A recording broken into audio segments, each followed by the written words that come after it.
Saya teruskan. Sehingga Quran kalau menggiring mukjizat, ketika Rasulullah SAW dituntut kafir Mekah, kita tahu kan mereka nuntut apa misalnya?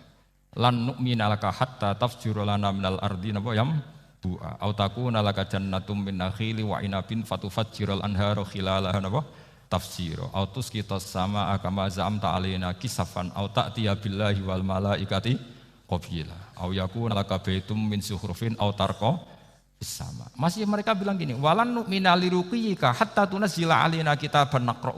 Mereka nuntut tuh, Muhammad saya percaya kamu Rasul, tapi syaratnya Mekah yang tandus sulap, jadi kota yang subur makmur, menjadi jannat subur makmur. Atau begini saja Muhammad, kalau kamu gelo sama saya mangkel karena kita ada iman, turunkan saja azab. Kisafa minas sama, turunkan saja azab. Atau begini Muhammad, kamu kan bilang utusan Allah, kamu datang saja bersama Allah digandeng gitu. Digandeng terus sama Allah diangkat tangan kamu, dimaklumatkan kalau kamu rasulnya. Au ta'tiya billahi wal malaikati qabila. Karena mereka dengan logika yang salah. Yang dikatakan mukjizat itu sesuatu yang seperti itu. Artinya kalau kamu berpikir mukjizat yang seperti itu, berarti Anda turunan kafir Quraisy. Anda turunan apa? Kafir Quraisy. Maka enggak boleh berpikir mukjizat seperti itu. Nyatanya Allah cukup menjawab dengan ayat wa ma min dabatin fil ardi wala ta'iri yatiru bi janahihi illa umamun amsalukum. Dijawab lagi inna fi khalqis samawati wal ardi waqtilafil laili wan nahar wal fulki allati tajri fil bahr satruse la ayatil liqaumi yaqin. Semudah itu kita iman kedahsyatan kudrahnya Allah. Cukup melihat kerbau. Kok bisa ya jaga populasinya? Padahal tidak pernah dia seminar cara jaga populasi. Nyatanya tetap terjaga. Tanpa lamaran ya bisa jaga keturunannya. Tanpa sesar ya anaknya lancar. Tanpa sesar kan? Artinya mereka bisa. Karena di sini ada kudratullah. Ada apa? Ada kudratullah. Nah kalau iman seperti itu, Anda baru betul.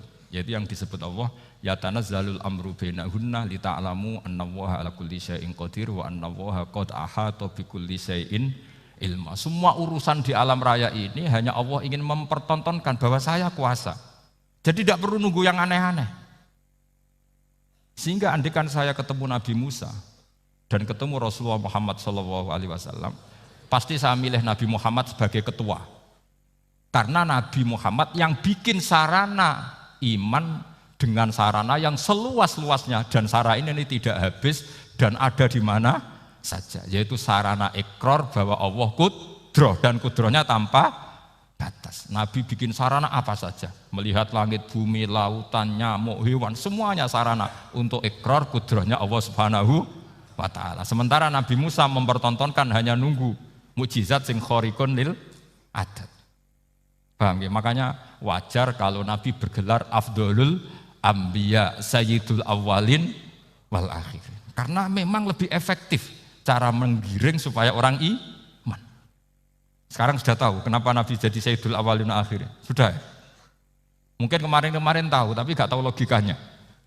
Pokok iman. Selewat ke musola ngaji iman. Itu iman yang kurang betul itu, karena tanpa nadzor. Itu namanya taklid yang statusnya mukhtalaf alaih, masih disidangkan di MK, paham? Iman. Jadi iman taklid itu iman yang masih disidangkan oleh para ulama. Ada hakim yang bilang sah, ada hakim bilang tidak sah. Tanya anak-anak Qudsiyah. Imanul muqallid itu mukhtalaf alaih apa mujma' alaih? Mukhtalaf alaih. Kalau imanu ahli nadzar mujma' alaih. Insyaallah barokahnya ngaji ini semuanya min ahli nadzar, apa? Min ahlin, jangan amin sudah jadi ini sudah jadi ini.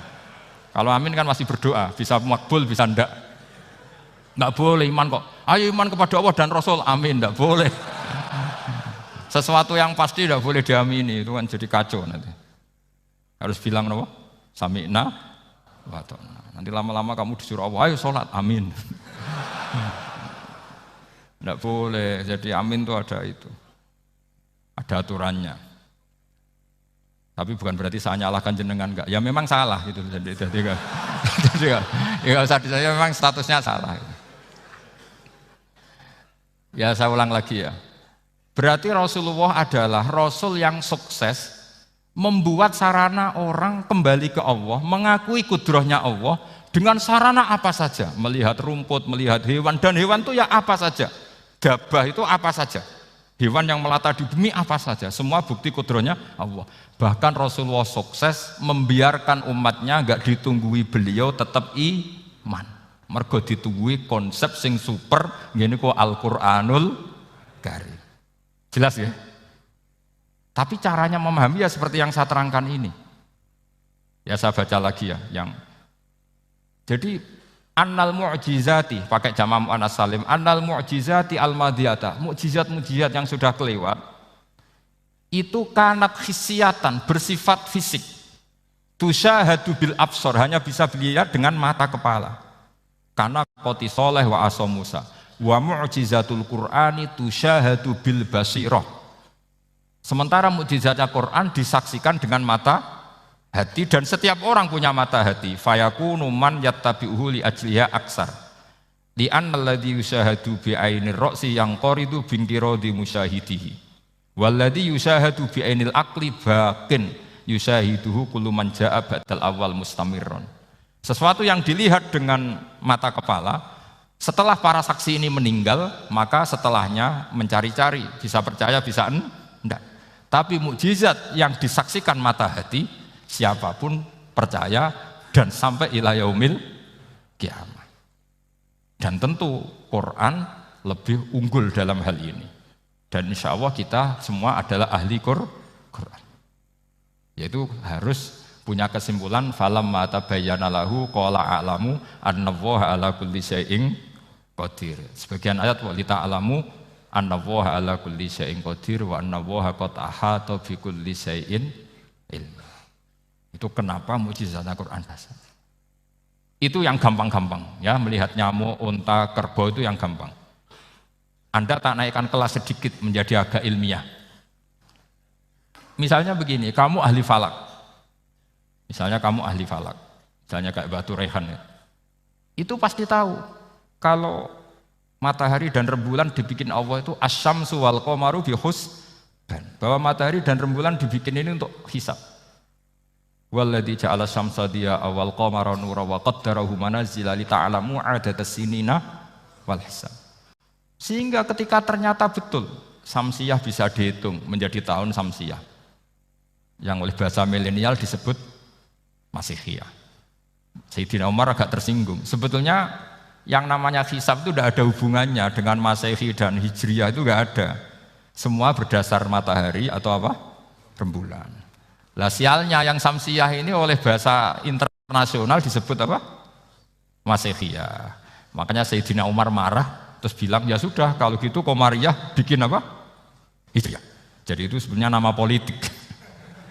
Sebetulnya kalau objektif yang jadi ukuran ya samsiyah sama Qamariyah. Berhubung ini sudah diambil tetangga partai sebelah, akhirnya ya kira-kira gitu loh. Jadi kira-kira seperti itu. Akhirnya kita namanya apa? Hijriyah, apa samsiyah sama apa? Hijriyah. Sebetulnya yang asli ya samsiyah, Qamariyah. Tapi nggak apa-apa lah. Dunia itu mesti ada politiknya. Lah yang repot orang-orang fanatik hukum pakai bahasa nasional itu repot. Jadi misalnya kematian Yesus Kristus itu mesti Batu Rehan kan nggak percaya, akhirnya ditambahi kematian Sibeh. Karena kalau bilang iya kan percaya, makanya ditambahi apa? Sibeh. Karena menurut orang Islam berkeyakinan Nabi Isa itu nggak terbunuh, maka ditambahi apa? Sibeh. Saya dulu pernah usul, karena beliau itu kalau manggil bahasa itu bude, jadi saya pernah sowan usul. Mbok ditulis gini saja, Mbah. Kematian Yesus dalam kurung katanya. Tapi mungkin terlalu vulgar ya, jadi akhirnya dibikin apa? Sibeh ya? Di kalender Kudus kan apa? Sibeh ya, ditambahi Sibeh. Ya nggak apa-apa lah, yang penting keyakinannya masih benar gitu. Jadi masih benar. Kalau usulan saya terlalu ekstrim, maka dikasih apa? Katanya. Ya karena memang begitu kan, kita berkeyakinan Nabi Isa itu gak terbunuh. Wa ma qataluhu wa ma sholabuhu walakin syubbiha lahu. Jadi ini saya teruskan, ini paling masih seperempat jam ini. Kalau kelamaan sampai dolim itu ganggu kiai lama-lama. Gitu.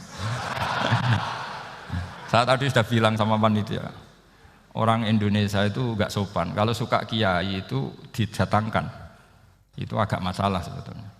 Dalam etika itu masalah. Kalau seneng kiai ya sowan ngaji, jangan sowan di dalam itu ganggu ya, sowan ngaji saja.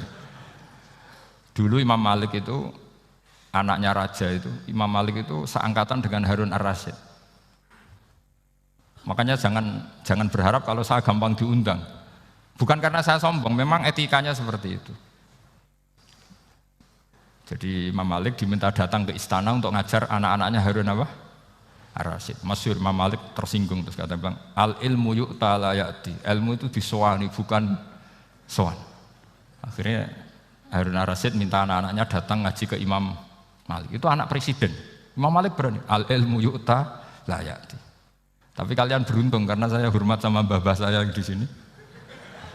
Wong makom buyut saya itu ya berarti apa ya? Selatannya makamnya saya Ja'far Shadiq itu di situ kan ada makamnya Mbah Soleh, Mbah Maksum itu mbah saya. Makanya dulu saya ngaji di sini lama di Damaran itu, maksudnya lama itu ya mungkin setahun. Karena saya memang mulai kecil di Sarang sampai sekarang saya masih ngajar di Sarang. Tapi dulu cukup ya karena saya kesini sudah hafal Quran jadi hanya setor setiap hari satu juz jadi cepat lah. Saya tidak punya masalah ingatan, alhamdulillah, jadi cepat hafal. Saya terangkan lagi ya, ini penting ya masalah mukjizatnya Quran. Selama ini orang tuh mau bilang tok, mukjizatnya Quran itu dahsyat, tapi nggak bisa menerangkan, itu masalah. Makanya kita harus bisa menerangkan mukjizatnya Quran dahsyat itu apanya. Yaitu tadi, tongkatnya Nabi Musa hanya disaksikan oleh orang yang di era itu. Toh tujuannya mukjizat adalah diakui kemudian orang menjadi iman. Lalu Rasulullah SAW beliau sudah intaqala ila rafiqil a'la. Tapi konsepnya Quran menjadikan orang yang enggak ditunggui beliau tetap iman ila yaumil kiamah. Itu yang maksud fa'arju an akuna aktsarahum tabi'an yaumal kiamah. Mukjizat saya itu cukup Quran kata Nabi, dan dengan mukjizat itu orang akan iman ila yaumil kiamah. Caranya seperti ini. Karena tadi sedahsyat-dahsyatnya mukjizat tujuan utama orang terdikte supaya ikror ngakui kudrohnya Allah. Lah ngono kok ngenteni tongkat sakti lah opo, cukup deloknya mau. Paham nggih? Jelas ya? Alhamdulillah mau naik kelas ini sudah benar ini sudah benar. Terus kedua begini, kedahsyatan Quran lagi. Quran itu bisa merunut, mentartibkan logika. Bahkan logika ini logika yang universal. Siapa saja merasakan logika itu. Misalnya begini. Dulu orang kafir itu punya Tuhan banyak. Tentu yang dipertuhankan yang mana? Yang dipertuhankan itu banyak. Karena pikiran mereka urusan banyak, problem banyak, ya Tuhannya harus banyak. Ada BPKB 3D kan, istri cerewet macam-macam lah itu kan. Problemnya banyak, maka Tuhannya harus banyak. Karena Tuhan itu maknanya penyelesai masalah. Sehingga kalau masalahnya banyak, Tuhan harus banyak. Ketika Rasulullah membawa konsep satu Tuhan, mereka janggal.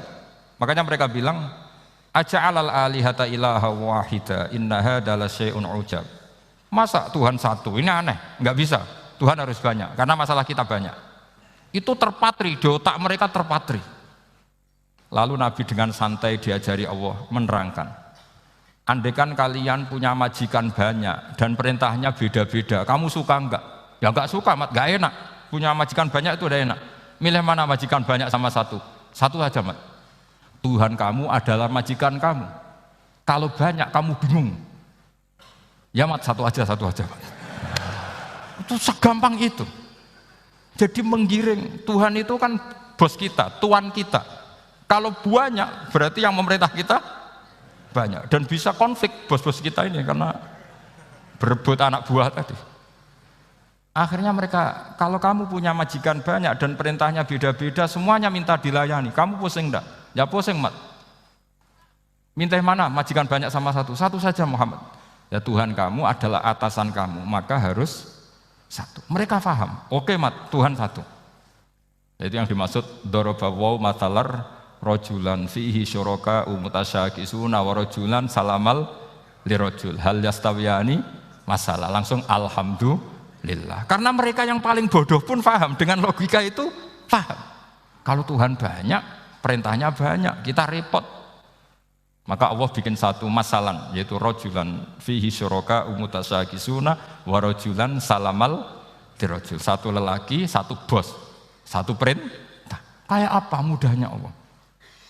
Kemudian mereka tetap menuhankan Lata, Hubal, dan Uzza. Karena mereka dipertuhankan. Sebenarnya enggak pernah Tuhan, tapi dipertuhankan. Allah memberi contoh itu sederhana sekali. Wa daraballahu mathalar rajulaini ahaduhuma abkam la yaqdiru ala syai'in wa huwa kallun ala maulah aina ma yuwajjihu la ya'ti bi khair hal yastawi huwa may ya'muru bil adl. Kata Rasulullah, Lata itu menurut kamu apa? Ya Tuhan kami. Muhammad. Hubal ya Tuhan kami. Uzzah ya Tuhan kami. Lalu kalau mereka kotor ya saya mandikan. Kalau hidungnya coplok ya saya tata.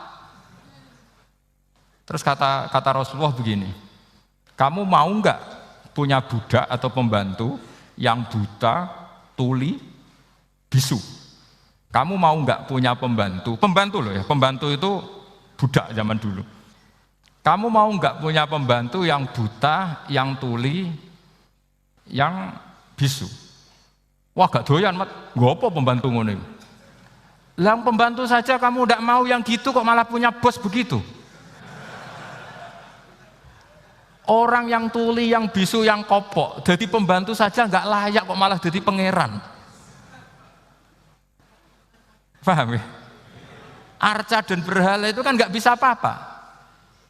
Kamu mau gaji ngasih THR pembantu yang kopok, bisu, picek, mau? Wong jadi pembantu saja nggak sah kok mau jadi apa? Tuhan atau jadi majikan. Jadi Allah bikin contoh gampang sekali. Wa daraba mathalar rajulaini ahaduma abkam la yaqdiru ala syai'in, enggak bisa apa saja. Wa wa kallun ala maulah, anane ngrepoti tok. Ainama yuwajjihu la ya'ti bi khair. Mudah sekali. Akhirnya mereka berbondong-bondong iman karena logikanya ditata oleh logika Al-Qur'an. Makanya agama ini sebenarnya enggak pernah datang dengan kekerasan, itu enggak pernah. Bil hujjah, dengan argumentasi. Itu disebut qul falillahil hujjatul baligh. Nah, sekarang orang rapati iso argumentasi, senengane neror. Itu rapati ngaji. Sebenarnya agama ini mudah. Ad-dinu yusrun, agama ini mudah, logikanya gampang. Untuk tidak menuhankan Yesus atau Isa, Quran juga datang dengan penjelasan yang enggak jelimet, yang gampang saja. Kata Allah, mal masihu ibnu maryam illa rasul qad khalas min qablihir rusul wa ummuhu siddiqah kana yaqulanit. Kok arani pangeran piye? Nek mangan ya lesu. Kamu kebayang enggak misalnya punya Tuhan terus mbok gratisi pas marung. Terus kamu bangga, alhamdulillah tadi habis ngratisi Tuhan. Tadi kelihatannya kelaparan, tak gratisi, senangnya bukan main. Kamu mau punya Tuhan yang seperti itu? Mau? Enggak mau kan? Allah menjelaskan kana yaqulanit. Kuduyan sego, artinya nak orang mangan yo lemes. Pas kamu minta, ternyata Tuhannya baru lemes. Jadi Quran itu tidak sinis enggak, tapi menggiring logika bahwa ini tidak mungkin Tuhan. Wong kana ya kulanit. Gampang kan? Itu gampang. Gampang sekali, logika Quran itu gampang sekali. Dan masalahnya kita sekarang tidak mengkaji Quran yang sisi ini. Ya termasuk kritik kita ya, tapi ya sudahlah, ini dunia ya macam-macam. Ono sing ngaramno lomba, ono sing mendukung lomba, macam-macam. Saya tidak dalam posisi mendukung dan menolak. Saya 0-0, jadi tidak ke kanan tidak ke kiri dalam konteks tadi. Karena ya sudahlah, itu sudah takdir, semuanya takdir. Ada yang setuju lomba, ada yang mengharamkan apa? Lomba. Tapi sebetulnya kalau kita berpikir Quran diturunkan ya untuk yang saya terangkan ini, menjaga logika agama al-hujjah al-balighah ila yaumil qiyamah. Karena kita tidak perlu tongkat lagi Nabi Musa, enggak perlu ontanya Nabi soleh. Cukup dikawal aturan-aturan iman yang cukup mudah dan kita temukan di mana saja ayat-ayat itu. Yaitu wa ma min dabbatin fil ardi wala ta'iri yatiru bi janahihi illa umamun amsalukum atau inna fi khalqis samawati wal ardi dan seterusnya. Nah, cara berpikir gimana Gus? Gampang tadi. Kalau tongkat Nabi Musa membelah laut adalah hal yang kita tidak mampu. Memangnya kita mampu bikin langit bumi? Tidak mampu kan? Berarti ini sudah cukup menjadi ayat kekuasaannya Allah. Jelas kan? Maka mukjizat Quran ini mengawal umatnya Rasulullah Sallallahu Alaihi Wasallam ila yaumil kiamat dengan logika seperti itu. Saya ulang lagi dengan logika seperti itu. Maka ulama enggak boleh berhenti seperti saya ngomong terus seperti ini. Makanya ngendikane Allah, lam yakunil ladzina kafaru min ahlil kitabi wal musyrikina munfakkina hatta ta'tiyahumul bayyinah. Bayyinah itu apa? Rasulun minallah yatlu suhufam mutahhar. Orang kafir semuanya kata Allah, baik berkategori kafir musyrik maupun kafir ahli kitab, itu tidak akan tercerabut dari akar kesalahan mereka, dari cara berpikir mereka, hatta ta'tiyahumul bayyinah, sehingga datang satu kejelasan yang jelas welo-welo. Itu apa? Rasulun minallah yatslu suhufam mutahhar, yaitu rasulnya Allah yang membaca sahifah-sahifah suci, maknanya Al-Qur'an. Untuk menafikan ketuhanan berhala, ketuhanan Yesus kita cukup dengan konsep Quran. Kayak tadi kana yakulanit, termasuk untuk menafikan Tuhan balita, paham ya? Tuhan apa? Fir'aun. Ini contoh terakhir, sampai siap-siap saja selesai. Karena saya memang mau selesai ini, bukan guyon, memang mau selesai. Karena menurut saya mukjizatnya Quran itu jelas. Jadi diterangkan seperempat jam ya jelas, 10 menit ya jelas. Kalau kamu butuh lama, berarti kamu menyaksikan kejelasan Al-Quran. Dan itu kriminal besar itu. Kalau nggak boleh dibahasakan murtad besar ya kriminal apa besar. Ini enggak guyon, betul itu. Saya tadi mau nyontohkan apa tadi? Tuhan balita ya. Fir'aun itu berdebat sama Nabi Musa. Singkat debat begini. Kalau nggak salah di J19, kalau nggak salah di surat Syu'ara. Dicari sendirilah. Pertama ditanya gini, Musa kamu kesini ada apa? Ya bawa konsep Tuhan. Yang jelas itu tidak kamu ya. Lalu Tuhan kamu siapa? Rabbus samawati wal ardi, yang menuhani langit dan bumi. Si Fir'aun masih berkelit. Begini, soal yang di bumi, saya jalan-jalan kemana-mana setahu saya yang jadi Tuhan saya. Ma'alim tulakum min ilahin apa? Ghairi, di mana-mana yang dituhankan saya. Soal kemungkinan di langit begini, tunggu saya. Terus di Haman dipanggil. Ya Haman ibnili sorkhalla ali abluhul asbab as-samawati fa'attali'a ila ilahi Musa. Haman, bikinkan piramida yang tinggi. Saya mau lihat Tuhannya Musa, apa betul ada? Padahal andaikan terjadi piramida kan Tuhan pun nggak bisa dilihat. Wong sampean yang wali saja tidak bisa melihat. Wali tadi yang sing disakeni Allah tadi itu aja nggak bisa melihat. Apalagi Fir'aun. Akhirnya Nabi Musa sadar bahwa logika itu tidak masuk ke Fir'aun, nggak masuk. Padahal ada pengawalnya banyak. Dan karena semua nabi fatona, itu ibarat mobil ganti gigi, ganti argumentasi. Gini saja, yang menuhani leluhur kamu, mbah-mbah kamu, itu sontak kaget Fir'aun. Pengawalnya kaget. Oh iya, kalau Fir'aun ini Tuhan, mbah-mbahnya tanpa Tuhan. Kan Tuhannya datang terlambat. Berarti mbah-mbahnya dulu itu tanpa Tuhan, karena ini ada Tuhan balita tadi itu. Akhirnya hampir separuh, mungkin hampir semua pengawalnya Fir'aun itu iman semua. Meskipun yaktumu imanahu, ini yang diceritakan Quran, wa qala rajulun mu'minun min ali fir'auna yaktumu iman. Karena runtuh, semua logika Fir'aun sebagai Tuhan itu runtuh. Hanya dengan logika, kalau kamu Tuhan, lalu mbah kamu Tuhannya siapa? Fir'aun mangkel. Wah bahaya logika Musa, tangkap Musa, udah gak debat lagi. Kayak apa mudahnya logika Quran untuk menafikan ketidaktuhanan Fir'aun. Yaitu mengatakan Rabbukum wa Rabbu abaikumul awwalin. Karena dikatakan Tuhan langit, Fir'aun masih berkelit. Nanti dulu saya mau bikin piramida, mau saya lihat ada enggak Tuhan kamu. Nabi Musa langsung ganti gigi yang nuhani mbah-mbah kamu. Orang kan harus pikir, ini kalau Tuhan betul, lalu orang-orang dulu Tuhannya siapa? Kan Tuhannya datang terlambat.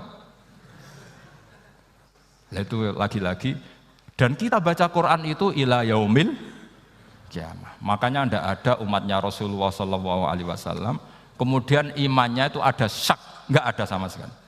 Karena dzalikal kitabu la raiba fihi mir rabbil alamin. Nggih, mun cekap nggih. Mumpun gampang nih. Masalah sama kalau masalah. Jadi karena kebenaran Quran itu adhar wa adhar, sangat jelas. Sehingga nggak perlu butuh orasinya saya. Sebenarnya nggak perlu. Saya yakin, sampean sebelum saya terangkan ya sudah iman, sudah betul. Ini kan akal-akalan saja saya dimanfaatkan. Karena ya menurut saya itu ya sudah adharu min samsi dhahira kalau dalam bahasa Arab. Kebenaran sejati itu lebih jelas ketimbang matahari di siang hari. Karena ya tadi logika. Ya saya tambah satu contoh lagi, semoga ini selesai betul. Kemudian Quran misalnya gini, sampai tak bedai. Kamu bisa melihat itu karena apa? Ini misalnya apa? Kertas yang saya bawa ini kan kuning. Kamu bisa melihat itu karena apa? Mata kan? Nah, itu masalah. Karena melihat kamu dengan mata, sekali ini tak tutupi, kamu tidak tahu. Atau kamu jauh menjadi tidak tahu. Karena mata bisa terhalangi oleh jauh atau tertutupi. Beda dengan Allah. Allah itu kalau merumuskan tahu itu bukan karena melihat, karena menciptakan. Makanya Allah bilang, ala ya'lamu man khalaqa. Apakah tidak tahu orang yang membuat? Misalnya ini, kertas ini kuning. Sama saya tak tutup begini. Kemudian kitab ini tak tinggal, saya datang ke Jakarta. Saya tetap tahu enggak kalau dalam ini ada kertas kuning? Tahu, karena saya yang menciptakan. Paham ya? Kamu bangun satu bangunan, di dalamnya ada besi ukuran sekian. Di situ kamu menyimpan emas setengah kilo. Setelah kamu pergi kemana-mana masih tahu enggak? Tahu, karena kamu yang menciptakan. Sehingga ketika kita janggal, masa Allah pirsa semua alam ini? Logikanya gampang, masa yang bikin tidak tahu. Makanya Allah bilang ala ya'lamu man khalaqa. Paham ya? Jadi gampang sekali, mukjizatnya Quran itu gampang sekali. Nek ora kebangetan gitu. Ampun nggih, Al-Fatihah. A'udzubillahi minasyaitonir rajim. Bismillahirrahmanirrahim. Alhamdulillahirabbil alamin arrahmanirrahim. Iyyaka na'budu wa iyyaka nasta'in.